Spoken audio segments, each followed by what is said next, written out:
ETN, where we don't do news, we just talk entertainment. Share and subscribe. Hey guys, welcome to Entertainment Talk Nation. This is Rob. This video, we're going to do a spoiler-full, spoiled rotten review of X-Men Days of Future Past. Now, this should be interesting because my spoiler-free review, I had a hard time not saying anything related to the plot because there was a lot more involved in this movie than the trailers even show. However, if you like to completely ruin stuff for yourself, you found the right place because I'm going to tell you about the whole damn movie. Well, maybe not the whole movie, but some of the meaty parts that, you know, if you don't care about being spoiled, then that's fine. Very, very good movie. Probably, definitely up there with X2, if not better. Obviously, in my opinion at this point, X2, First Class, and this movie are the top amongst the X-Men movies, including if you include the Wolverine origin movies as well. Well, Origins and then the Wolverine. So basically, Sentinels are running the world. Whatever mutants are out there, there's not much left. Humans who actually sided with the mutants at one point, completely gone. They show like almost like a concentration camp of two lines of people marching. One line had humans, and then the other line had mutants. And you can tell the difference because the mutants have like a scar, like a branded M above their eye. So very, very, very dark scene. Very, very dark opening, very gloomy, not what we've seen in the X-Men movie before. So you guys all know the opening. If you've seen the trailers and you've seen the special preview where they show the opening of the movie, Sentinels find some of the last X-Men or some of the last mutants. They make it appear that the mutants are done, and whatever you see here is what's left. So they find them, and they're no match. They're no match. I mean, these Sentinels have adopted a form and have adopted a way of fighting that makes them impossible to beat. So basically, what the X-Men have been doing is they've been flashing back in time every couple of days, every time the Sentinels find them. They have Warpath who can scout them out, lets them know ahead of time, lets the group know ahead of time that they've been found. Then Kitty Pryde will take Bishop and, you know, take his mind back a couple of days to warn the group of the coming attack, and then they leave. So that's pretty much how they've been avoiding the Sentinels. They just jump back 2 days into the past and leave wherever they are and give themselves 2 days to find a new location. That way when the Sentinels get to the old one, they're gone. But it's gotten to a point where they can't do that anymore. You know there's no way of fighting them. They can't run forever. So Charles initially wants to go back and try and change the past. And initially, Wolverine, obviously, we all know is the one to jump back. So, not to give, you know, because I'm literally, like, highlighting the first part of the movie, but the goal here is to get Professor X and Magneto back together to stop Mystique from killing Boulevard Trask, who created the Sentinels, because if she kills them, she gets captured, and they use her DNA, her brain tissue, and her bone marrow to implement into the Sentinels, which gives them that ability to adapt. Apparently, Mystique, while she may be not the most powerful mutant in the world, she's got some excellent abilities. I mean, in terms of like stealth and assassin, she's like top notch. But apparently, when you combine some elements of her body and her DNA and just her, you know, her life force, I guess, so to speak, for lack of a better term, they make for a very, very compelling Sentinel, you know, basically. Now, to break Magneto out, they use Quicksilver. Quicksilver, as much as I don't like how he looks, and I don't like how he looks, even in the movie, man, his parts of the movie were, number one, they were excellent, and number two, you know, if you don't like how he looks, don't worry about it because he's not in the whole damn movie. He's pretty much in 15 minutes of the movie where he does his thing, and boom, he's out. So he helps get Magneto out. Magneto and Charles get back together. You know, and they have their arguments, stuff like that. But meanwhile, you know, Wolverine is trying to play the guide here, which is not something he's comfortable with. So, but eventually he gets them to the point where you think they're about to get this done.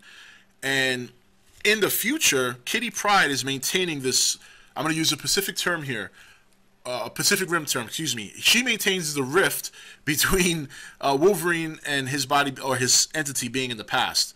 But all the time while she's doing that, the Sentinels are coming now. Now they found them, and now they can't move like they did before because she's trying to maintain Wolverine long enough to hold this whole thing together. Now, if you notice, I've jumped quite considerably into the further into the movie because there are some things I really don't want to ruin for you guys. That you really got to experience this movie. So there's certain things I'm just not dropping on you. So because it's just, You got to see it. So while the other X-Men are fighting off the Sentinels valiantly, but at the demise of, I would say, most of them. Actually, yeah. Magneto decides to go rogue. He sees it as an opportunity to really enforce his will on humanity. He gains control of the Sentinels, like you see in the commercial.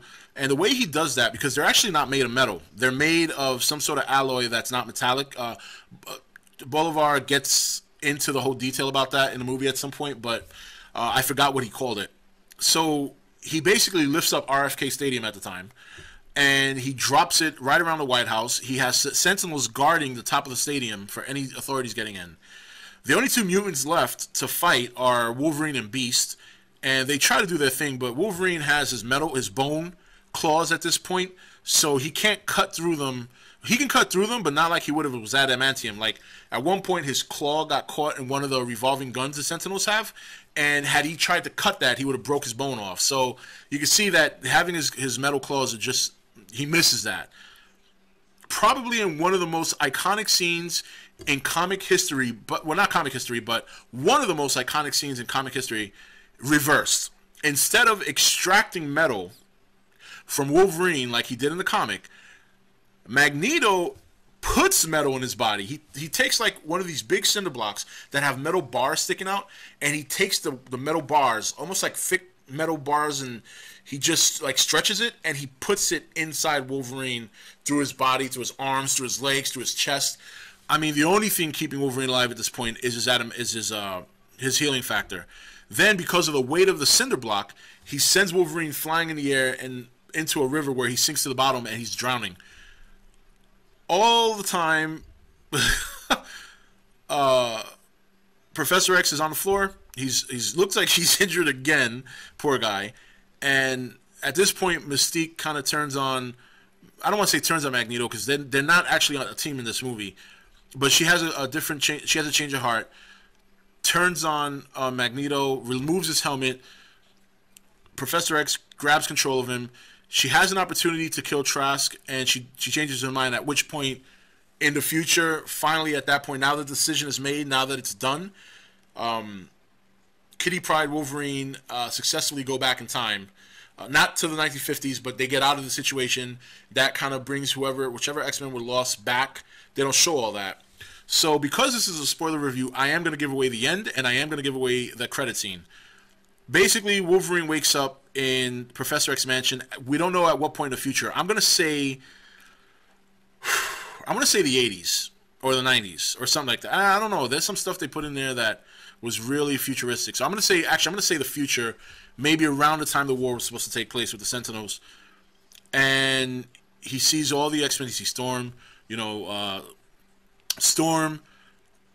Iceman, Rogue. So she did make a small cameo, but she didn't have the part that they were supposed to put in the movie. Obviously, God, how could I forget his name now? The metal guy, Colossus. There it goes.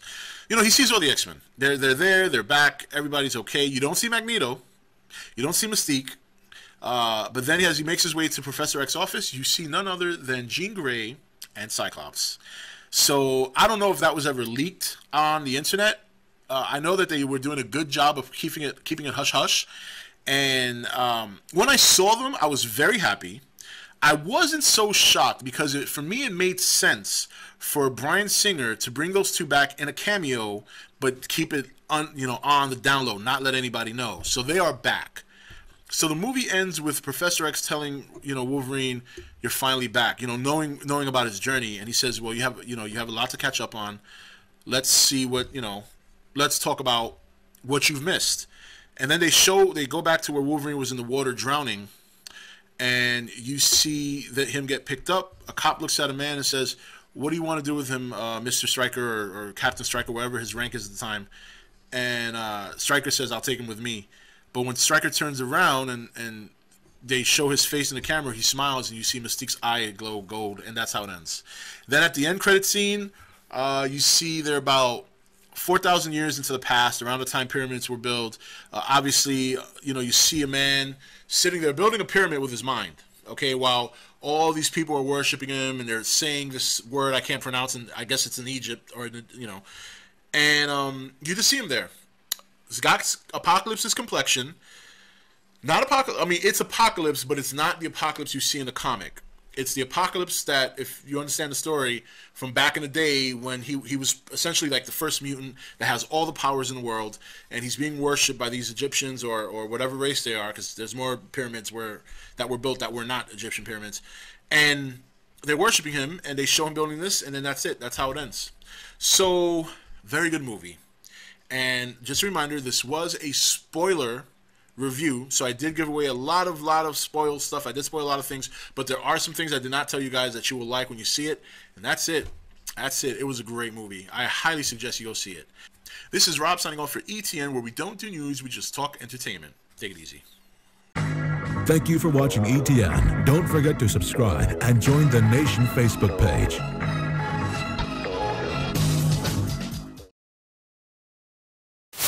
You're watching ETN, where we don't do news, we just talk entertainment. Share and subscribe. Hey guys, welcome to Entertainment Talk Nation. This is Rob. This video, we're going to do a spoiler-full, spoiled rotten review of X-Men Days of Future Past. Now, this should be interesting because my spoiler-free review, I had a hard time not saying anything related to the plot because there was a lot more involved in this movie than the trailers even show. However, if you like to completely ruin stuff for yourself, you found the right place, because I'm going to tell you about the whole damn movie. Well, maybe not the whole movie, but some of the meaty parts that, you know, if you don't care about being spoiled, then that's fine. Very, very good movie. Probably, definitely up there with X2, if not better. Obviously, in my opinion at this point, X2, First Class, and this movie are the top amongst the X-Men movies, including, if you include the Wolverine Origin movies as well. Well, Origins and then the Wolverine. So basically, Sentinels are running the world. Whatever mutants are out there, there's not much left. Humans who actually sided with the mutants at one point, completely gone. They show like almost like a concentration camp of two lines of people marching. One line had humans, and then the other line had mutants. And you can tell the difference because the mutants have like a scar, like a branded M above their eye. So very, very, very dark scene. Very, very dark opening, very gloomy. Not what we've seen in an X-Men movie before.